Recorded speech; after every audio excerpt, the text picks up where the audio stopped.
بچپنے میں مولانا منہاج الدین ترمذی رحمتہ علیہ کی مسجد میں تھے، علم دین حاصل کر رہے تھے، کتابیں پڑھ رہے تھے، فقہ کی کتاب نافع آپ کے ہاتھ میں تھی۔ اسی اثنا میں جبکہ آپ کی عمر مبارک 13 یا 14 سال کی تھی، قطب الاقطاب شہید محبت برہان چشتیان خواجہ قطب الدین بختیار کاکی چشتی رحمۃ اللہ علیہ اس مسجد میں تشریف لائے۔ حضرت بابا فرید گنج شکر رحمۃ اللہ علیہ نے جب آپ کو دیکھا، اٹھ کر سلام پیش کیا اور آپ کی دست بوسی اور قدم بوسی کی۔ حضرت قطب الدین بختیار کاکی رحمۃ اللہ تعالی علیہ نے نظر ولایت سے دیکھا کہ یہ بہت بڑا بزرگ بننے والا ہے، یہ شہباز طریقت ہونے والا ہے، یہ امام الاولیاء ہونے والا ہے۔ آپ دیکھ کر مسکرائے اور حضرت شیخ فرید رحمۃ اللہ تعالی علیہ سے کہا کیا پڑھ رہے ہو؟ کہا حضور کتاب نافع پڑھ رہا ہوں۔ حضرت قطب الدین بختیار کاکی نے فرمایا کیا اس نافع سے تمہیں نفع ہوگا؟ حضرت گنج شکر رحمۃ اللہ علیہ کتاب کو بند کر دیتے ہیں اور اس کے بعد آپ آگے بڑھتے ہیں اور عرض کرتے ہیں کہ حضور کتاب سے نفع ہو یا نہ ہو، لیکن میرا یہ یقین ہے، میرا یہ پورا یقین ہے کہ آپ کی نظر کیمیا اثر سے ضرور مجھے نفع حاصل ہوگا۔ حضرت گنج شکر رحمۃ اللہ تعالی علیہ آپ کی خدمت بابرکت میں حاضر ہوتے ہیں۔ حضرت قطب الدین بختیار کاکی نے فرمایا کہ میں بہاؤالدین زکریا ملتانی کے یہاں ٹھہرا ہوا ہوں، وہاں پر آنا ملاقات کے لیے۔ دوسرے روز حضرت شیخ فرید گنج شکر رحمۃ اللہ تعالی علیہ آپ کی خانقاہ پر جاتے ہیں اور حضرت قطب الدین بختیار کاکی سے ملاقات کرتے ہیں اور اشتیاق ظاہر کرتے ہیں کہ آپ کے ساتھ چلیں اور آپ کے ہمراہ رہیں۔ حضرت قطب الدین بختیار کاکی رحمۃ اللہ علیہ نے فرمایا کہ فرید چند دن علم دین حاصل کر لو، علم ظاہری کی تکمیل کر لو اور اس کے بعد دہلی میں آ کر مجھ سے ملاقات کرنا۔ 5-6 سال تک آپ نے علوم دینیا کو حاصل کیا، بہت بڑے عالم دین بنے اور بہت بڑے آپ جید اس دور کے حافظ بنے، اور اس کے بعد آپ دہلی کی طرف روانہ ہوئے اور 18 سال کی عمر میں شباب کے عالم میں حضرت شیخ فرید گنج شکر رحمۃ اللہ تعالی علیہ حضرت قطب الدین بختیار کاکی رحمۃ اللہ تعالی علیہ کی بارگاہ میں حاضر ہوتے ہیں۔ حضرت قطب الدین بختیار کاکی رحمۃ اللہ علیہ حلقہ مریدین میں تشریف فرما ہیں، جلوہ افروز ہیں، ایسے معلوم ہوتا ہے کہ جیسے تاروں میں چاند بیٹھا ہوا ہے۔ اس شان کے ساتھ حضرت خواجہ قطب الدین بختیار کاکی درس دے رہے ہیں۔ بابا فرید بھی آ کر بیٹھ گئے، آپ خاموشی سے وہاں پر کھڑے ہوئے ہیں، آپ کچھ ان کے اوپر التفات نہیں فرماتے ہیں۔ حضرت بابا فرید سمجھتے ہیں کہ حضرت شاید مجھے بھول گئے ہیں یا مجھے پہچان نہیں رہے ہیں۔ پھر تھوڑی دیر کے بعد جب حلقہ درس ختم ہو جاتا ہے، بابا فرید گنج شکر رحمۃ اللہ علیہ آپ کی خدمت بابرکت میں حاضر ہوتے ہیں۔ حضرت قطب الدین بختیار کاکی رحمۃ اللہ تعالی علیہ آپ کو سینے سے لگاتے ہیں اور کہتے ہیں کہ میں نہ تمہیں بھولا ہوں اور نہ تمہیں فراموش کیا ہوں، بلکہ میں تمہارے ہی انتظار میں ہوں۔ اور اس کے بعد لے جا کر آپ اپنے خانقاہ میں آپ کے رہنے کا انتظام کرتے ہیں، مجاہدہ کراتے ہیں، طے کا روزہ رکھاتے ہیں، مسلسل 3 دن تک روزہ افطار کے یہ بغیر آپ روزہ رکھنے کا حکم دیتے ہیں۔ اور جب آپ روزہ شروع کر دیتے ہیں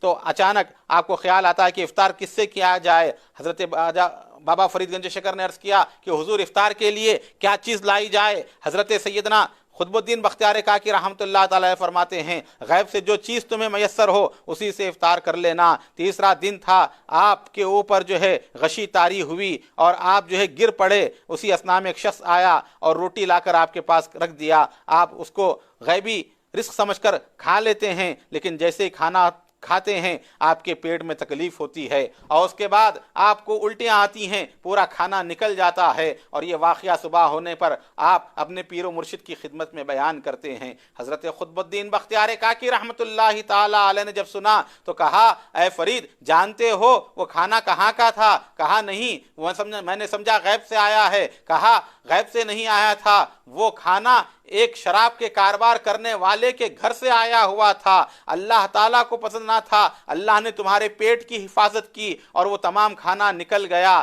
آپ اللہ کی بارگاہ میں شکر ادا کرتے ہیں۔ اب اندازہ لگائیں، زہد و تقوی کا عالم دیکھیں کہ ایک شراب کا کاروبار کرنے والے کے گھر سے کھانا آتا ہے تو آپ کے پیٹ میں نہیں رہتا نکل جاتا ہے، اس پر خطب الدین بختیار کاکی شکر ادا کرتے ہیں، تو اب اندازہ لگائیں کہ جہاں پر جو ہے خود جو ہے لوگ کوئی شراب نوشی میں مبتلا ہوں، شراب پینے والے ہوں، تو ان کا حال کیا ہوگا، ان کا عالم کیا ہوگا۔ حضرت سیدنا بابا فرید گنج شکر رحمۃ اللہ علیہ اور 3 دن تک روزہ رہتے ہیں، اور اس کے بعد جب حد سے زیادہ کمزوری ہو جاتی ہے، گر جاتے ہیں، اور آپ کا ہاتھ مٹی پر پڑتا ہے اور وہی مٹی لے کر آپ اپنے منہ میں ڈال لیتے ہیں تو فوراً وہ مٹی نہیں رہتی، شکر بن جاتی ہے۔ حضرت بابا فرید گنج شکر رحمۃ اللہ علیہ نے سمجھا کہیں یہ بھی شیطان کا دھوکہ نہ ہو، آپ منہ سے نکال کر پھینک دیتے ہیں، اور اسی طرح رات گزرتی ہے، جب حد سے زیادہ بھوک لگتی ہے پھر دوبارہ آپ جو ہے مٹی اٹھا کر اپنے منہ میں ڈال لیتے ہیں، پھر وہ شکر بن جاتی ہے۔ 2-3 مرتبہ ایسی واقعہ ہو جاتا ہے،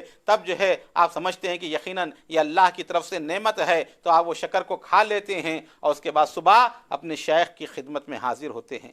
جب آپ اپنے پیر و مرشد کی خدمت میں حاضر ہوئے، شیخ نے جب آپ کو دیکھا، کہا کہ اے فرید افطار کس سے کیا؟ کہا کہ سنگریزے اٹھا کر ڈال لیے تھے منہ میں، وہ شکر بن گئے۔ آپ بڑے خوش ہوتے ہیں اور ارشاد فرماتے ہیں کہ آج سے تو گنج شکر ہے، آج سے تو شکر کا خزانہ ہے، اسی لیے آپ کو گنج شکر کا لقب آپ کے پیر و مرشد نے عطا کیا، اور یہ لقب اتنا مشہور ہوا کہ آپ کے نام کا جز بن گیا، اور ہمیشہ جب کبھی آپ کا نام لیا جائے گا تو آپ کے نام کے ساتھ گنج شکر کا لفظ استعمال کیا جائے گا۔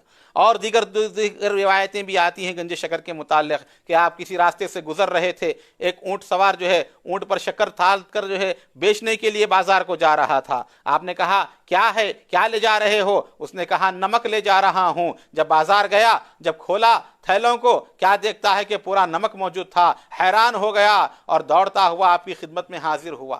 کہا حضور میں سے گستاخی ہوئی، مجھے معاف کر دیں، میں نے آپ کے ساتھ مذاق کیا تھا، ان تھیلوں میں شکر تھی، نمک نہیں تھا، میں نے جو ہے آپ کو جو ہے نمک کہا تو آپ نے جو ہے جیسے فرمایا کہ نمک ہو جائے گا تو نمک ہی ہو گیا، آپ دعا فرمائیے، تو آپ نے کہا جا، وہ دوبارہ شکر ہو گئی۔ جب جا کر دیکھتا ہے تو پھر وہ دوبارہ شکر ہو جاتی ہے۔ اس طرح جو ہے کئی کرامات آپ سے جو ہے موسوم ہیں، اور کئی جگہ جو ہے آپ کی جو ہے یہ شکر کی جو ہے کرامات وغیرہ جو ہے ظاہر ہوتی ہیں۔ چنانچہ شاعر کہتا ہے کانے نمک وہ گنج شکر شیخ بحر و بر، آنکز نمک شکر ونکنت وہ از نمک شکر، کہ وہ نمک کی کان ہیں، شکر کا خزانہ ہیں، اور طریق خشکی کے بادشاہ ہیں، اور وہ بادشاہ ہے جو شکر کو نمک بنا دے اور نمک کو شکر کر دے۔ اللہ نے ایسے تصرفات جو ہے آپ کو عطا فرمائے تھے۔ الغرض کئی عرصہ آپ نے حضرت خواجہ قطب الدین بختیار کاکی کی خدمت میں گزارا، یہاں تک کہ ایک دفعہ آپ کے دادا پیر سلطان الہند وارث النبی عطائے رسول خواجہ خواجگاں خواجہ معین الدین چشتی غریب نواز رضی اللہ تعالیٰ عنہ اپنے خلیفہ و جانشین اور مرید قطب الدین بختیار کاکی سے ملاقات کے لیے دہلی تشریف لاتے ہیں۔ جب دہلی آئے تو آپ نے فرمایا کہ اے قطب الدین، اے بابا بختیار، تمہارے مریدوں سے ملاقات کرواؤ۔ آپ لے جاتے ہیں، ایک ایک کو جو ہے ملاقات کراتے ہیں۔ جب تمام مریدین مل جاتے ہیں، ملاقات کرتے ہیں حضرت غریب نواز سرکار سے، تو غریب نواز نے فرمایا کیا اور کوئی مرید باقی ہے؟ آپ نے فرمایا کہ ہاں حضور، ایک مسعود نامی درویش چلا کشی میں بیٹھا ہوا ہے، حجرے کے اندر بیٹھا ہوا ہے۔ آپ نے کہا چلو ہم اس سے ملاقات کرتے ہیں۔ حضرت قطب الدین بختیار کاکی غریب نواز کو لے کر آپ کے حجرے میں داخل ہوئے۔ جب آپ کے حجرے میں داخل ہوئے، آپ مجاہدات اور ریاضت میں اتنے منہمک تھے، کمزوری تھی، اٹھنا چاہتے تھے، گر پڑے۔ پھر دیکھا کہ پہلے غریب نواز کی قدم بوسی کروں یا اپنے شیخ کی قدم بوسی کروں، پھر خیال آیا کہ جو کچھ ملنے والا ہے شیخ کے ذریعے ہی سے ملنے والا ہے۔ آپ اٹھے اور اسی طرح اپنے سر کو حضرت بختیار کاکی کے قدموں میں رکھ دیا، اور بختیار کاکی نے اپنے بازوئے مبارک سے آپ کو اٹھایا اور اٹھا کر آپ کو غریب نواز کے قدموں میں ڈال دیا۔ اور اس کے بعد غریب نواز نے فرمایا کہ اے بابا بختیار، کب تک اس درویش کو مجاہدے کی آگ میں جلاؤ گے اور تپاؤ گے؟ آؤ کچھ ہم عطا کریں اور کچھ تم عطا کرو۔ آپ نے عرض کیا کہ حضور آپ کے ہوتے ہوئے میری کیا مجال و جرت ہے کہ میں آپ کے سامنے ان کو کچھ عطا کروں؟ حضرت غریب نواز نے فرمایا کہ بختیار، یہ تم سے تعلق رکھتا ہے، یہ تمہارے سے وابستہ ہے، لہٰذا دونوں پکڑتے ہیں آپ کے بازو کو، ایک ہاتھ کو غریب نواز نے پکڑا، ایک ہاتھ کو بختیار کاکی نے پکڑا۔ اندازہ لگائیں حضرت گنج شکر کی خوش نصیبی کا، آپ کی نصیب کی میراج کا، دونوں بزرگ مل کر آپ کو اٹھاتے ہیں۔ حضور غریب نواز نے چشتیہ سلسلے کا اسم اعظم آپ کو تلقین فرمایا اور اس کے ورد کی اجازت دی اور نگاہ کرم آپ کے اوپر ڈالی، اور بختیار کاکی نے بھی توجہ فرمائی، اور دونوں بزرگوں نے اپنے فیضان علمی و روحانی سے آپ کو مالا مال کیا۔ تب حضور غریب نواز کی زبان حق ترجمان سے یہ کلمے نکلتے ہیں کہ فرید وہ شمع ہیں جس سے ہمارا خاندان روشن ہونے والا ہے،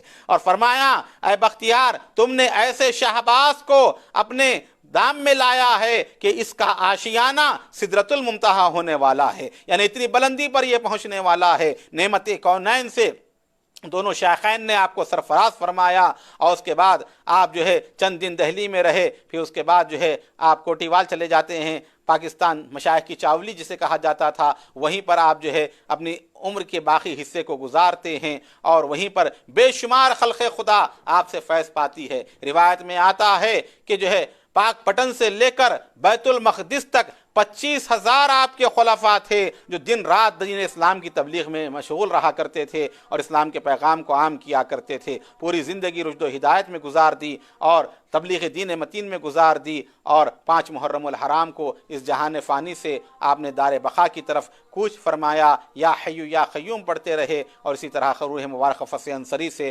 پرواز کر گئی۔ حالات بے شمار ہیں، ملفوظات بے شمار ہیں، انشاءاللہ تعالی پھر آئندہ نشست میں اس کی تکمیل کی جائے گی۔ اللہ تعالی ہم تمام کو بزرگان دین کی سچی محبت، عقیدت، اتباع اور پیروی نصیب فرمائیں۔ وصلی اللہ تعالی علی خیر خلقہ سیدنا محمد وعلی آلہ وصحبہ اجمعین، والحمد للہ رب العالمین۔